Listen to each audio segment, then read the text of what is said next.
Thank you. Right. Are you suggesting that someone's trying to make a real-life sequel? Stab 2? Who'd want to do that? Sequels suck. 2 in the box! Ready to go. We be fast and They be slow. wow! A second Super Saiyan? Second in order, perhaps, but by no means in stature. Your fight is with me now. And when I kill you, I will have killed the last Jedi!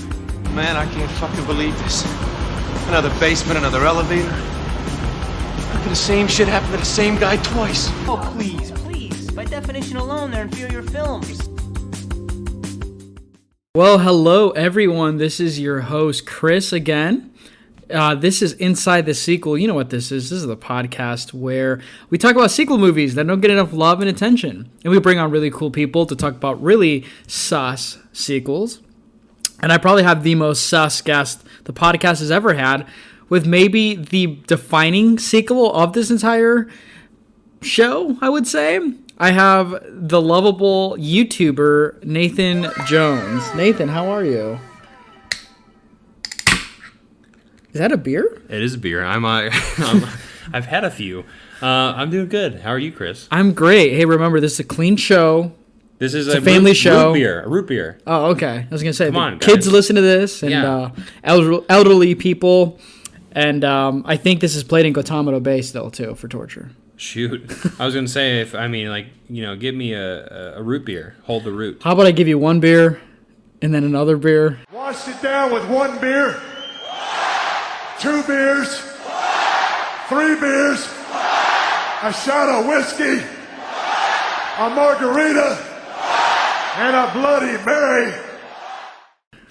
And a third beer? No torture, please. Isn't that wrestling references already? Jeez. We're going to have some wrestling references tonight, I think. Brother. But Nathan, man, this is the first time. I'm so nervous to have you on here because, I've been such a fan of your YouTube for years, and I never thought I would meet you, let alone have you on the podcast. But here you are. Yeah, well, the feeling's mutual. I've been listening to your pod for a few years, the YouTube channel before, it's crazy. But after all this time, after living in the same location, kind of near the same spot, I was like, you know what? Let me reach out to him, see if I can do this. Yeah, the weird thing is I definitely did not reach out to you to be on this show. You came to me, which is crazy. I'm like, I feel like I am bigger than most. I like to, finesse my influence in the podcasting world and, not seek out guests. I like to have them come to me, hence why I've had such amazing guests already on this podcast before. That just might be your secret. Of the Ooze. Wow, we were on the same wavelength. Nathan, this is the first episode you've been on since Beverly Hills Chihuahua 2. Chihuahua. One of the maybe the most commercial successful episodes of this entire podcast. Well, it's a commercially successful film, right? So that is, along with this movie, which is actually interesting enough as it is. This is another one of those meme episodes where it is a meme episode where it's like people are like, is they really going to do this episode? And then they do, and they learn a thing or two, have an appreciation, and then start standing it on Twitter, and then forgetting who started that trend. Right. It's exactly that. It's funny because I remember we had drinks the other like a week or two ago. Don't say that. We drink like every night. Well, I'm saying like the idea of this pod, like it was like, hey, we should do like Teenage Mutant Ninja Turtles 2: Secret of the Ooze, and you're like, really? It's like yeah, let's do it. And what's crazy is we didn't talk about the movie we're talking about till now, but yes, today's episode is on TMNT 2: Secret of the Ooze.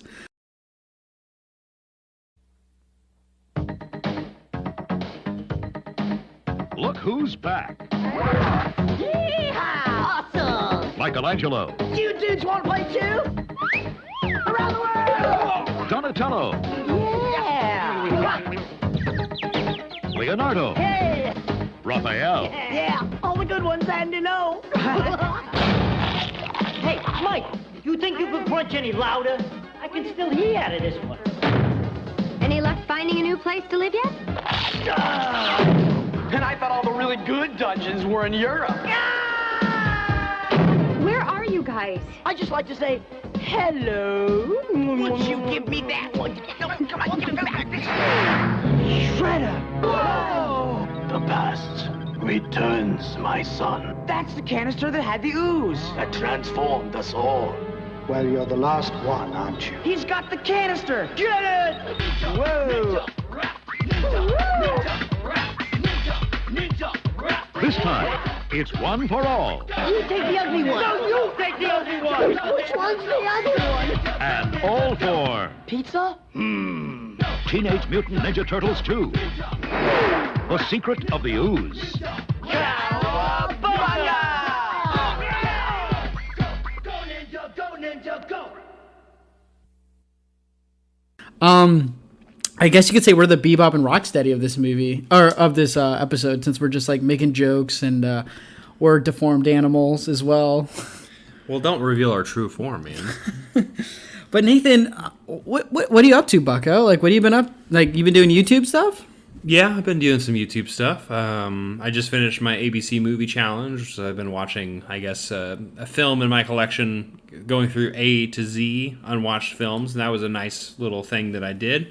And actually, I'm about to start up a new challenge, since it's been about a month of that challenge, and I feel like a lot of people have kind of, went through that challenge and had a good time with it. But other than that, I have a 100 Years of Movies series that I've been doing on my channel, where I talk about each decade from the 1920s all the way up to 2020.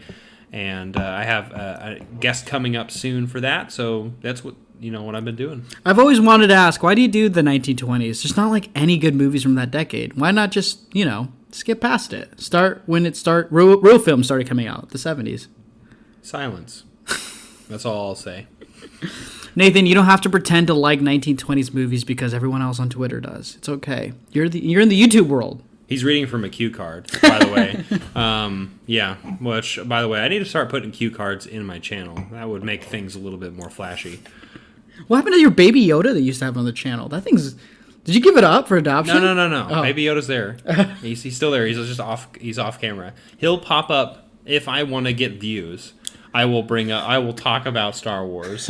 If I want more views, I'll talk about Star Wars. I'll bring Baby Yoda back from the shadows. Oh, nice. Well, you see, Nathan, I do too also have a YouTube channel. I'm not sure most people know that.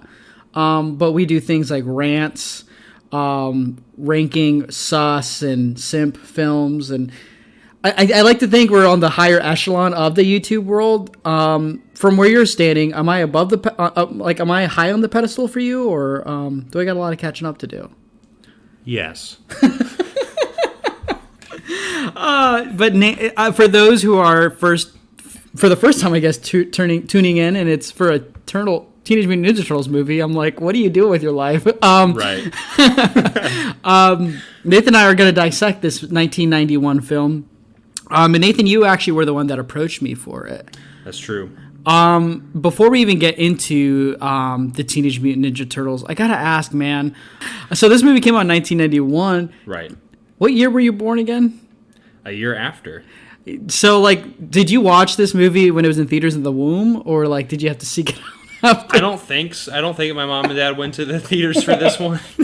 But I know I watched this, around 95, 96 when I was a kid, and definitely fell in love with Teenage Mutant Ninja Turtles, as most 80s and 90s kids would.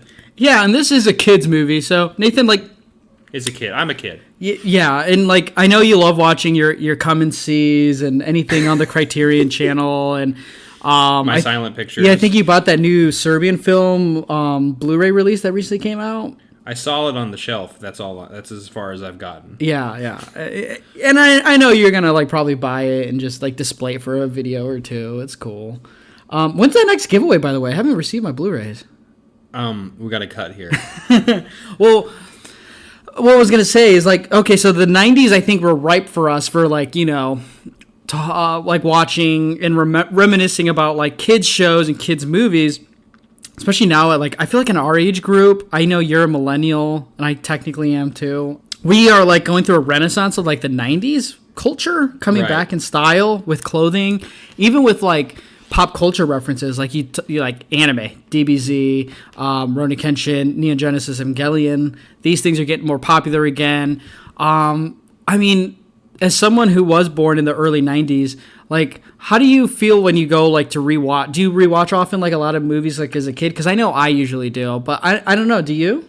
I haven't recently, just because I have such a watch list. Only, like, on special occasions like this do I really revisit things. I haven't been in, like, a revisiting mood in a long time. It's usually a special occasion thing. And I would assume that most people who are listening to this also, if you have a collection or you just keep buying things, you have a hard time, like, kind of revisiting things that you used to watch all the time. But then obviously, you know, if you want to revisit things, if you're having, like, a rough day or just special occasions popped up, then yeah, of course, then I want to watch things that I've watched many, many times when I was a kid, like this movie, for instance. I mean, I used to have this on VHS and then DVD and then now Blu-ray. So yeah, it's something that I don't do often, and I wish I did more. Yeah, maybe you should stop, like, watching Westerns every morning you wake up. Only on Sundays, buddy. Oh, the Lord's Day. Yeah, it's the Lord's Day. Do you think God is a Westerns guy or no? I've kind of pondered this at times. I mean, it determines whether I want to go to heaven. If he's a Westerns guy, I don't want to go. But here's the thing, Nathan. Do you have, like, some childhood movies that, like, you know, like, you stan? Like, you came to me for this movie, so I assume you really enjoyed this and the Turtles movies, which is, I'm glad to know, because I love that 1990 movie. But, like, are there other movies that come to mind where you're like, this is, like, my, like, whoa there, like, this is, like, my thing as a kid? Like, I mean, if, you know, with the 90s Renaissance, you know? Like, you're always like, should I keep, like, my WWF t-shirt still? Because, like, that's being popular in fashion now, but I still have mine. Like, I mean, are you like that? Like, what do you stan? Well, I'm not in the Attitude Era anymore, but no, it's interesting. I would say around this time of my childhood, when I was, you know, like I said, I watched this probably when I was like 4 or 5 years old for the first time, which is a few years after it came out, and also watched the original, obviously the first film as well. But a lot of this stuff, like, I was into dinosaurs a lot, so, like, I watched Jurassic Park early on as a kid, and, like, really loved dinosaurs, and, like, pretty much just creatures and anything that had fighting involved. So, you know, there would be, like, the Mighty Morphin Power Rangers movie was, like, a big thing growing up, and obviously, you know, Teenage Mutant Ninja Turtles was no exception to that. Street Sharks.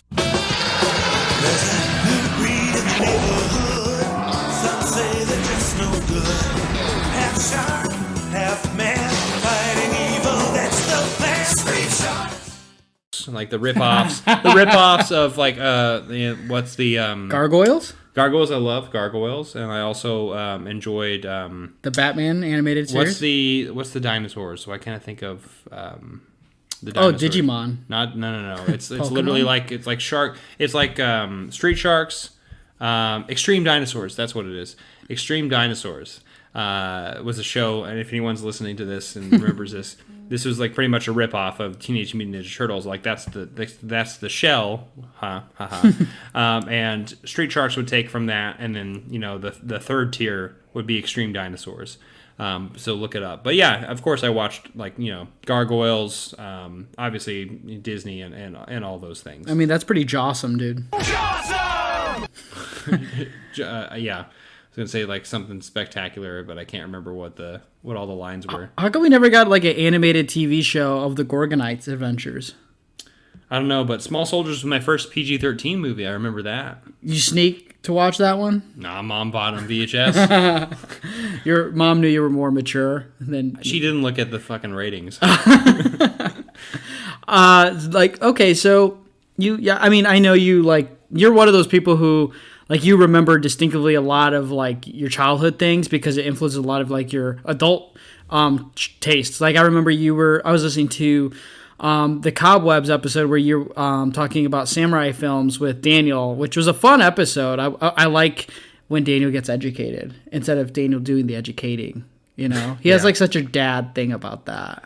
Well, I'm turning into a dad myself, so watch it. Birthday's coming up. I heard you got a buzz cut for that episode too. I shaved a little bit, like a top knot came about. I shaved the top of my head. It was all in preparation. Right. Well, I thought you guys would grow your hairs out and get, like, the man bun for the samurai films you were talking about. But you were what came out to me was you were talking about things like Rurouni Kenshin, like these early like samurai stuff that influenced like your taste in that. Granted, I didn't hear you acknowledge Samurai Jack at all. Maybe it's because it was Adult Swim and that's at the deep end, and you weren't ready to swim there yet. Yeah, I wasn't ready to swim. Well, listen, I definitely watched Samurai Jack, and I was about to try to rap, but I definitely couldn't do that. Like Samurai Champloo as well, and Samuel Jackson and his exploits. I mean, I enjoyed all that stuff. But yeah, Rurouni Kenshin would be like what was definitely like my bread and butter growing up. And but yeah, no, I definitely remember fondly growing up with a lot of those anime and action adventure and like fantasy, obviously, and like Godzilla '98. I know you're a big fan of, and a lot of those monster films, as we were as kids. I think the biggest thing about '98, since you mentioned Godzilla '98, I'm more of a fan of the Wallflower song that starts the opening for that, and I also like when they sing that one song.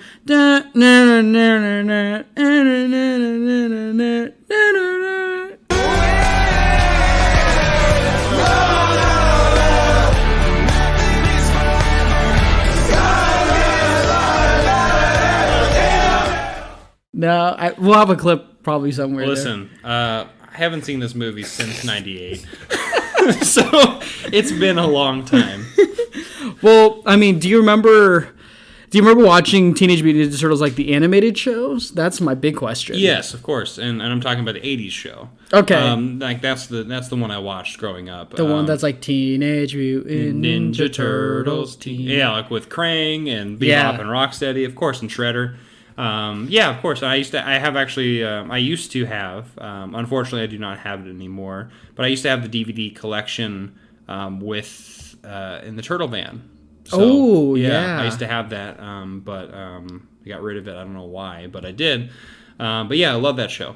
Yeah, what about the early 2000s one, which I got to give it credit. That was a really good cartoon show. Yeah, that was like right when I was like kind of coming out of it, but I do remember watching like the first few seasons and really enjoying it. Yeah, did you like have like cousins or friends like where you bought like all the like the get-ups, like the the eye covering and like bought all the like the weapons and like you told your friends like, "Oh, you're Mikey and I'm Raphael" or something like that? I didn't really cosplay as any of them when I was growing up. I definitely did some Power Ranger stuff, if I recall.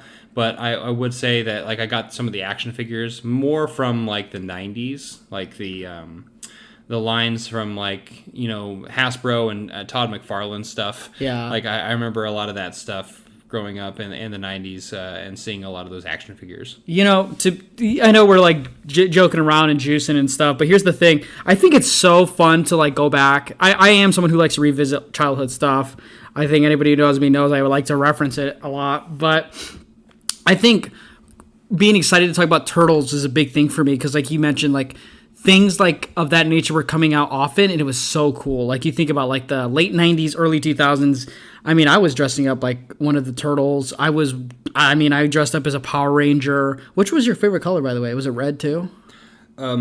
You seem like a Blue Ranger to me. No, I always went between white and black. I mean, you do look like a White Ranger. I'm not going to lie. Zing.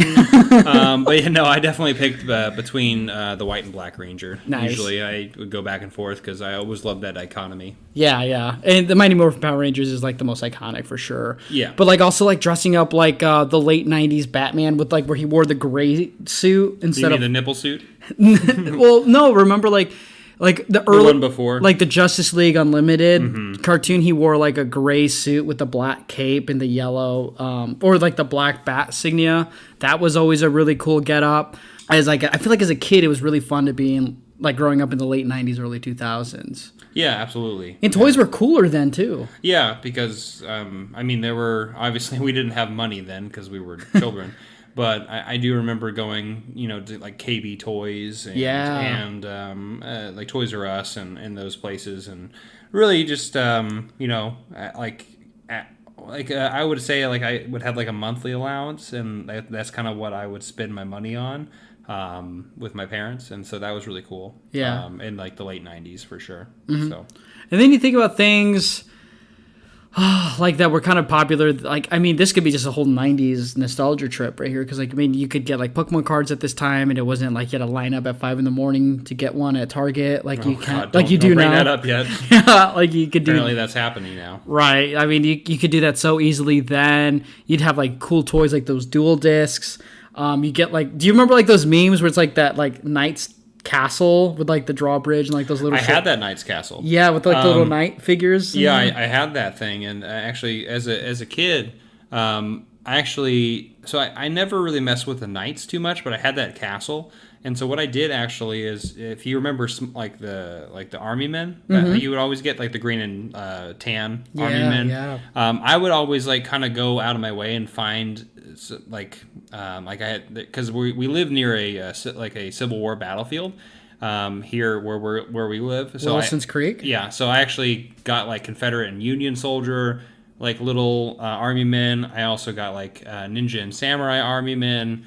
And I used to like make these elaborate battles as like, you know, a 7-year-old kid, like in my basement with that castle. Like I also had like knights and stuff as well. So like it was really, really cool. And like a lot of my imagination kind of came from like just kind of setting all that stuff up, watching like and playing like Age of Empires on the computer, on PC. Like a lot of that stuff kind of just, you know, kind of funneled into like why I've always liked history and fantasy and like kind of like, you know, and, you know, with Teenage Mutant Ninja Turtles, which is what we're talking about. We haven't talked about it yet, but, you know, it all kind of goes into that action camp where, you know, like you can have fun with it, but also like see some fun action as well. It's just weird. Like there was so many different viable options of like entertainment, but they all kind of had similarities.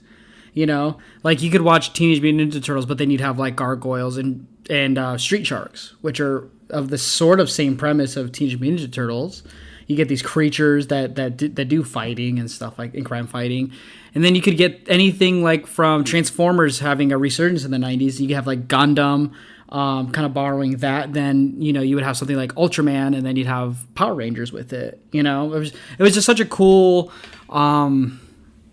Like a cool, like one of the same but different for different tastes. You know, if you like this one thing but there was too much, you could go to another. For me, I was always a big Turtles guy, and I think it's because I grew up with a lot of cousins that lived around me and my brother, obviously. Just having three other people with you, and you can have a group of 4, and you can reenact, you know, adventures with the Teenage Mutant Ninja Turtles. You get the little eye coverings, and that was always really fun.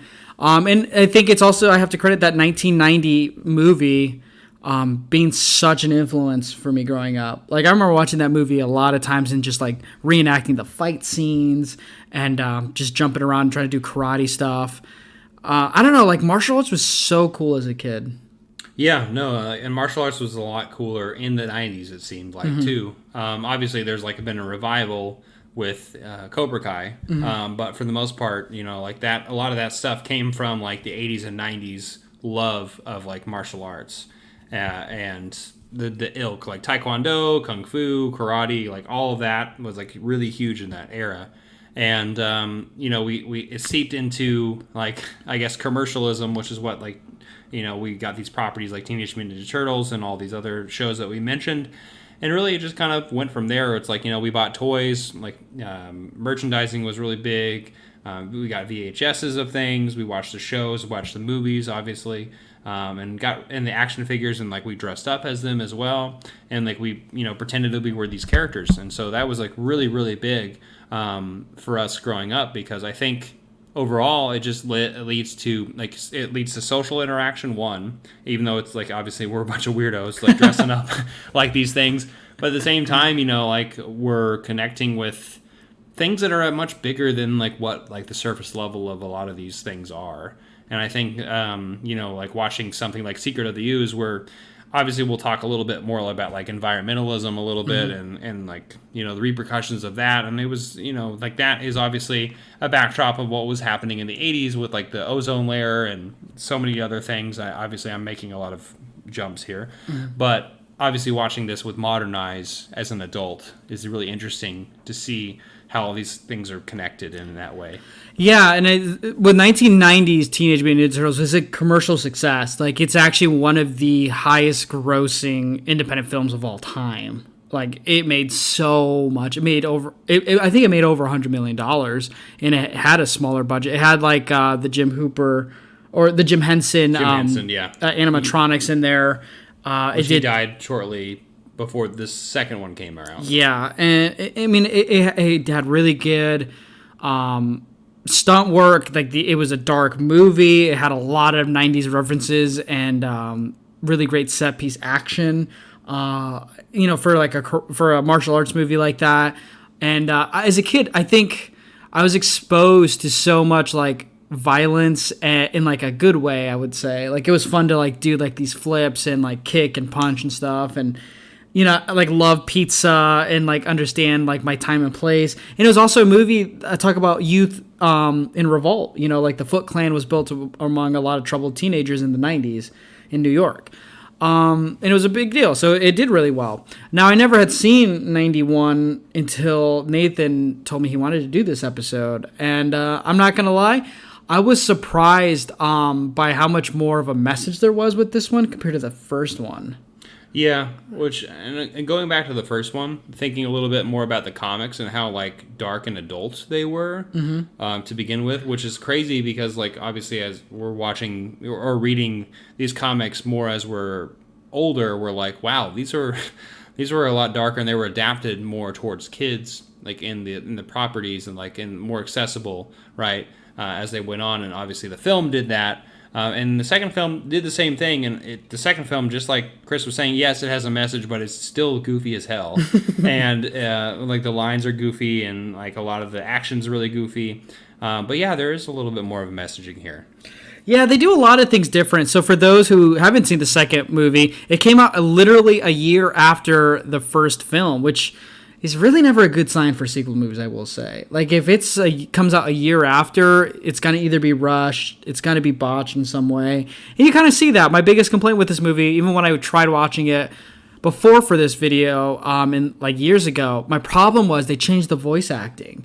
So a lot of the voice acting from the first movie is synonymous to the Turtles for me. And the second one, they change it, and it's very noticeable. They changed the actress who played April O'Neil. Now, I was happy to see that different actors did come back, like the voice actor for Master Splinter, he's back. The Shredder and his right hand man, they're both back, the same actors.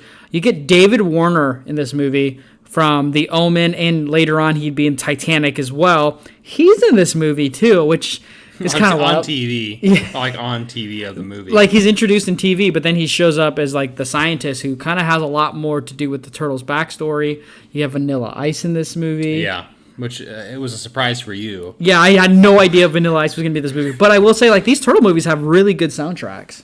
Yeah, it's definitely the soundtrack is definitely to its time, and definitely you can feel that with like obviously we talked a little bit earlier about like a lot of the clothing that's coming back in this era, but also it's very apparent with the music as well.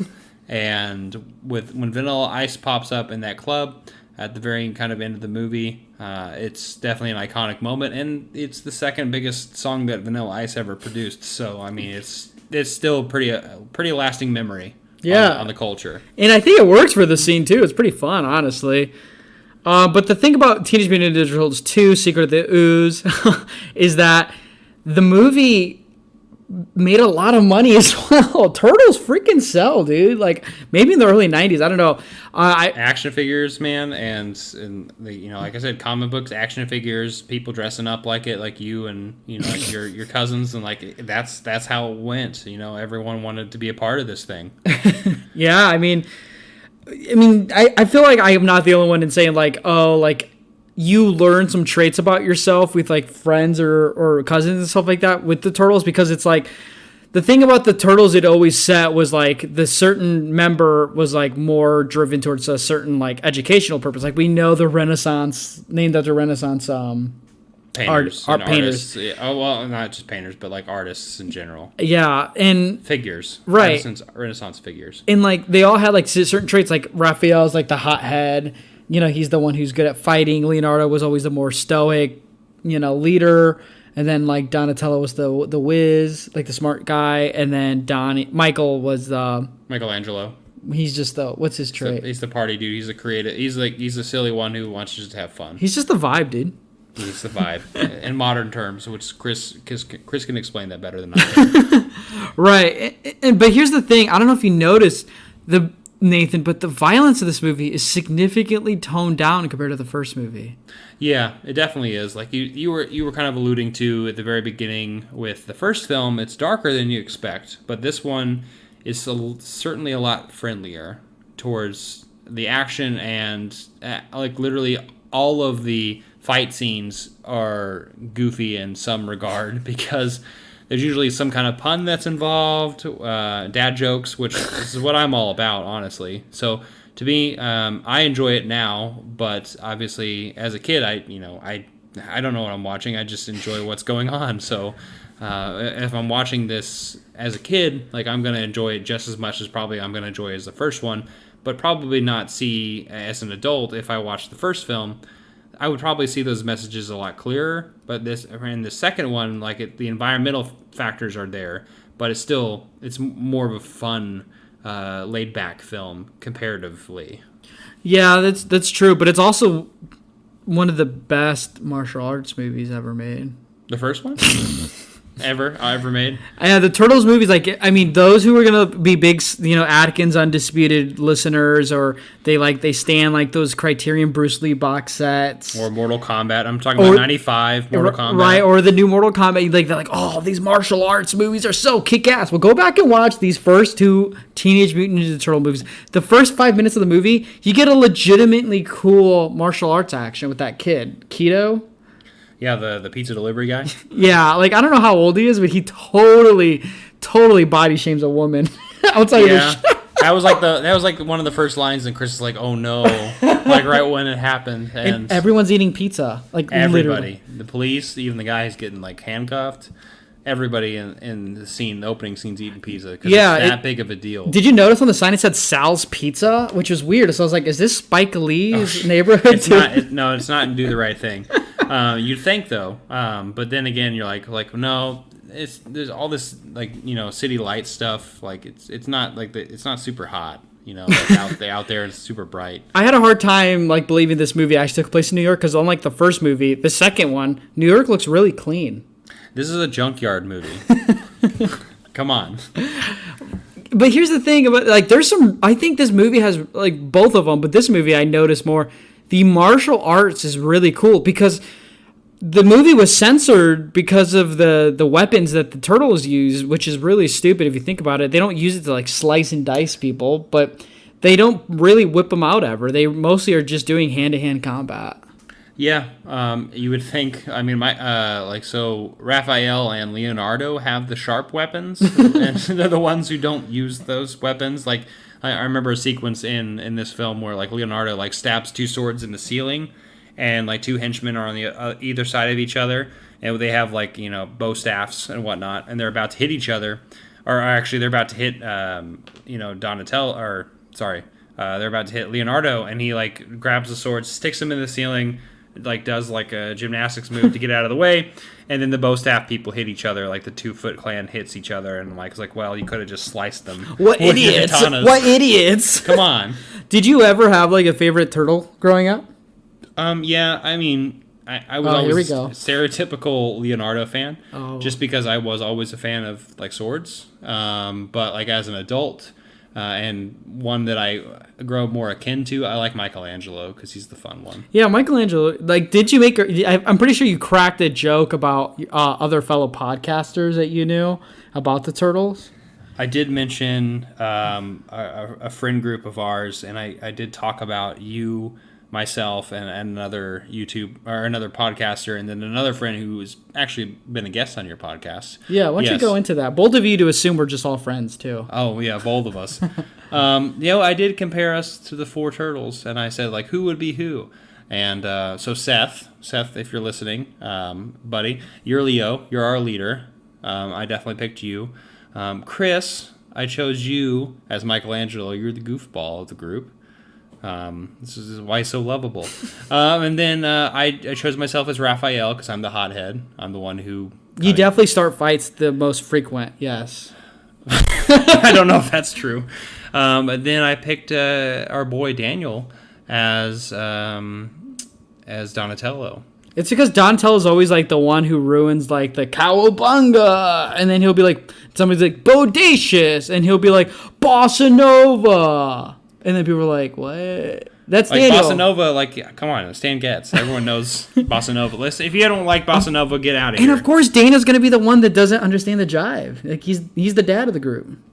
Well, I might be the dad of the group, but anyway, Daniel, if you're listening, I love you. I think you'd be a great Donatello. Man, Chris, I'll let Chris do all the talking. It's so good that you did your last episode with him because he'll never be on again.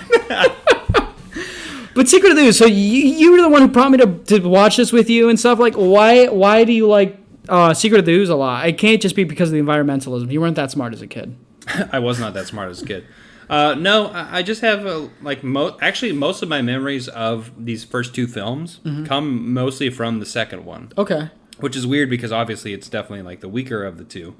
But like Super Shredder, the Ooze itself, we have two creatures who are not Bebop and Rocksteady in this film who are like, Mama. What's their names again? It's Toka and Razor. Razor, yeah. It's Toka and Razor, a snapping turtle, and like a wolf. A wolf dog, even though like when they reverted, it's definitely a dog. Yeah, it looks like a husky. It looks like a husky, yeah.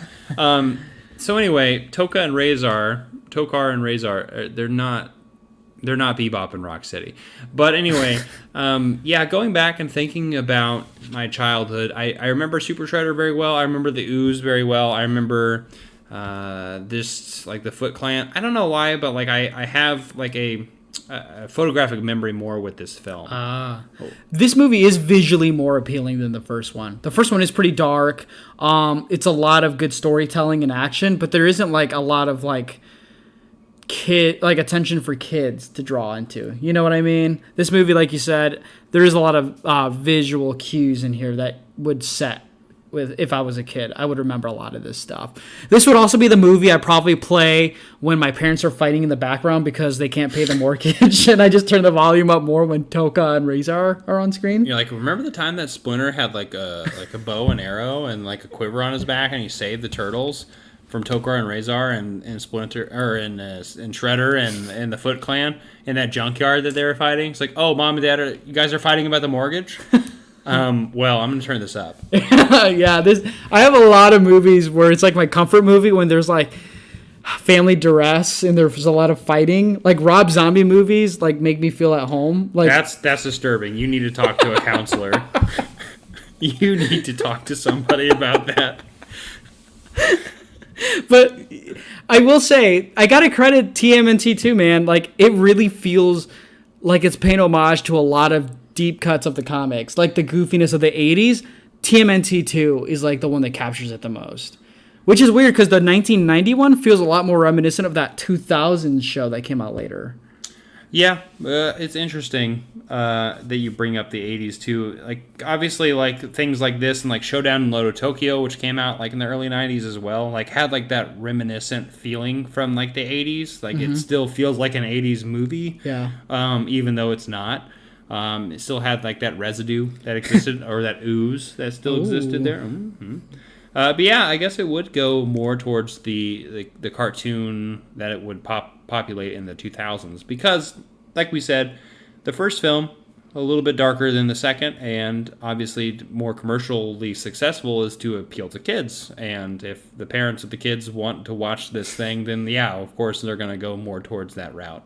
But I still feel like there's enough for the adults in this movie too. You get like Vanilla Ice, you know. The adults are into Vanilla Ice. It's like, like Dad and Mom are like, it's like, oh, hell yeah. Vanilla Ice is popping up in this Teenage Mutant Ninja Turtles. This is for me. Yeah, and Kevin Nash is in this movie too.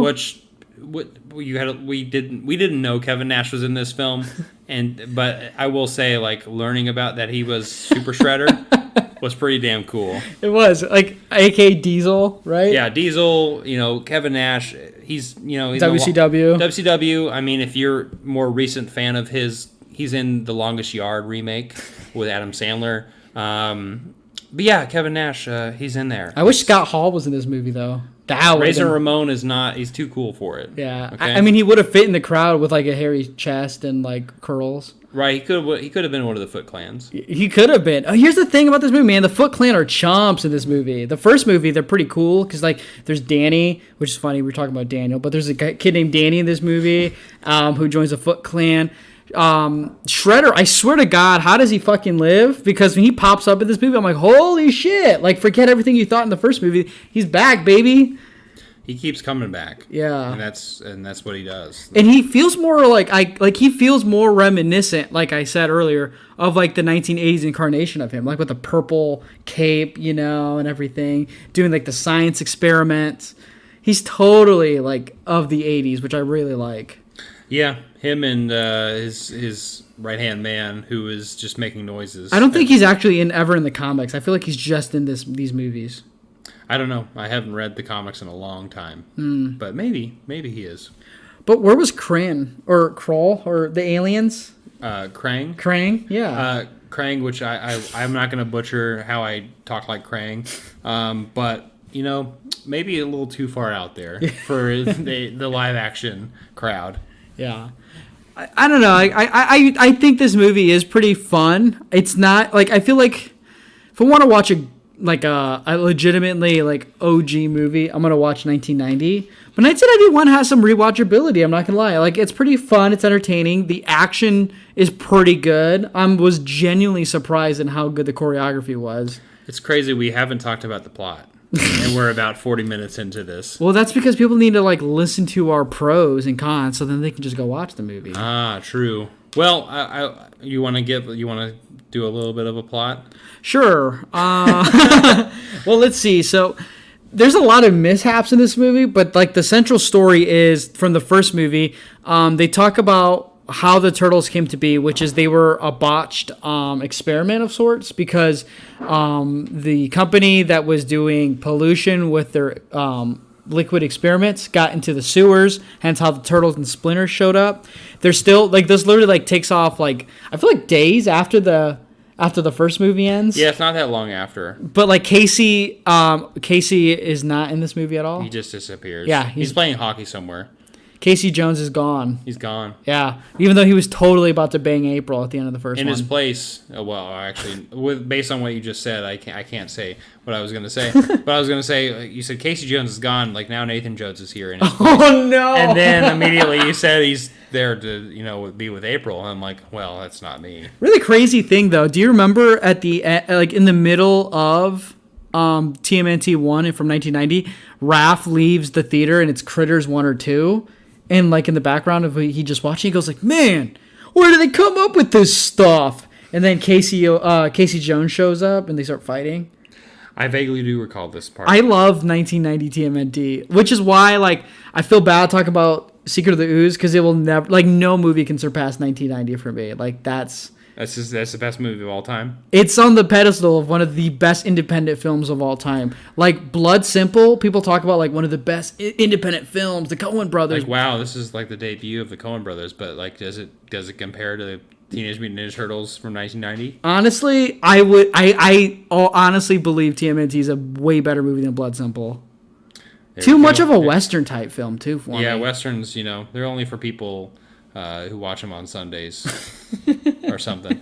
But yeah, like Chris was saying, we figure out what the origins of Splinter and the Turtles here, and like you said, it's a couple days after, or like not that long after, where Shredder comes back. He's still alive, and what he's doing is he discovers that there is a nuclear catastrophe happening, and one of his members, who works for the TV crew, who is covering that catastrophe, discovers that there's this secret ooze that happens to be like making things like grow exponentially. And he takes this ooze and he inserts them into two animals who are not Bebop and Rocksteady. And really from there just uses those animals like we got to destroy the turtles, and like the turtles are just trying to foil that.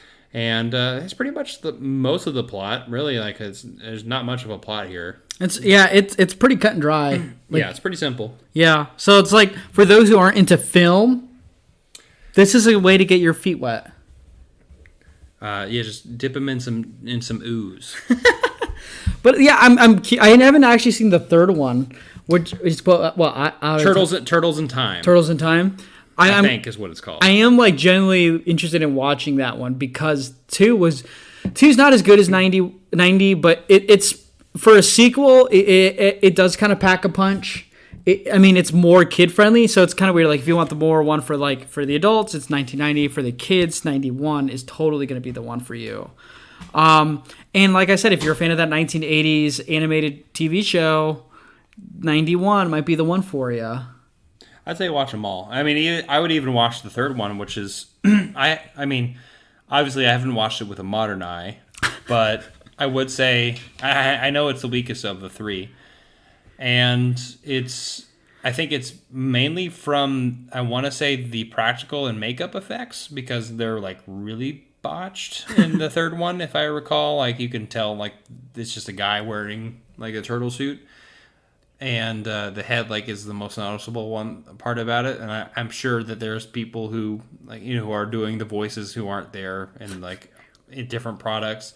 But anyway, long story short, it's still a fun film to watch, especially if you have kids. And that's the thing. It's if you're around kids, or maybe you're around your friends who maybe you're going through a nostalgia phase, or looking back at some of these films, I think it's a fun time to revisit them.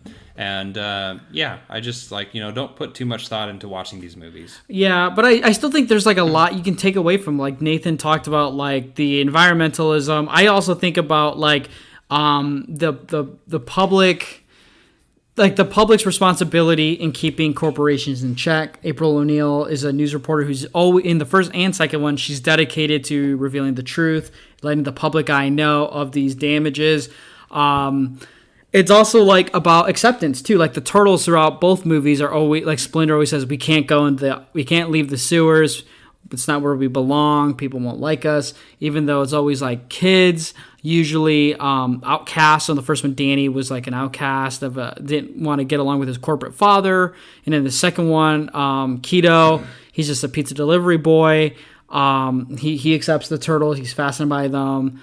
And in movies where they take place in some place like a melting pot, like New York, a lot of cultures are clashing. This movie, I think, really is about acceptance, Yeah, definitely. I think it does show, I think it's funny, when they're fighting and Vanilla Ice is dancing, everyone's freaked out when they see the turtles and stuff. But when they see them, they think it's a show and they think it's cool and they get all along behind it. I think that kind of shows, regardless of how you look or who you are, people will recognize who you are and what you're doing and back that up, and kind of adopt that, which I think in the early 90s was a big deal of different cultures accepting another cultures. Hip hop was such a revolving thing in the early 90s, and people wanted a taste of that kind of lifestyle. Fresh Prince came out, people were really adopting that kind of thing. And I think that's really important what these turtle movies are.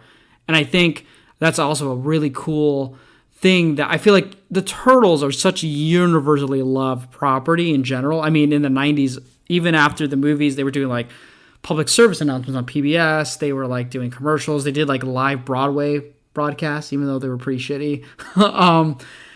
People love them because they were really good message senders, Yeah, and I would definitely echo the idea of what we were talking about earlier with a bunch of street sharks, gargoyles. A lot of these things are just all about others, othering.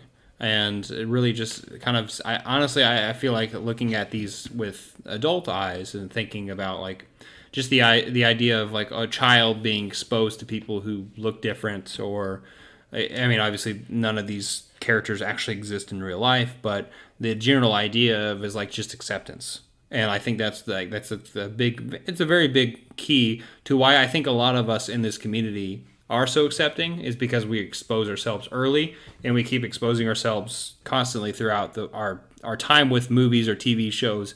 And with that, we come an understanding, even though we don't live in those shoes, of people from different backgrounds and different areas. And I think that's just a wonderful thing. And that's definitely obviously we're going pretty deep with Teenage Mutant Ninja Turtles for this aspect, but I think it's still a really big deal, especially if you're You know, like those seeds as a kid are planted, and it does show, like, obviously, you know, growing up and being around, you know, those things that really kind of showcase those things that our subconscious really show us. And I think that's a really cool thing. And that's something that I like about watching this, you know, with modern eyes, that I appreciated. Dude, Shell, yeah. I'm just saying, man, Donatello's a chump, dude. Like, with the bow stick, how is that still like a real, like, ninja weapon? I don't know. Have you ever played Tekken? Yeah. You don't count it out. Speaking of, like, 90s martial arts things, talk about the goated Tekken video game franchise. Yeah, that, Soul Calibur, Street Fighter, all those games were like Mortal Kombat. All those games were just huge. And like you said, we've talked about martial arts and how big of a thing it was on the culture. It's kind of crazy. It's kind of gotten a revival a little bit more with the new Mortal Kombat and a few other properties. Dude, martial arts is like back, baby. Oh yeah, Cobra Kai, Mortal Kombat, like these things are coming back. I mean, aren't you taking karate too? Like, I think you tried to do a move on me right before we started recording. Well, we got to cut this. I didn't do anything like that. Well, Nathan, what's your next venture, guy?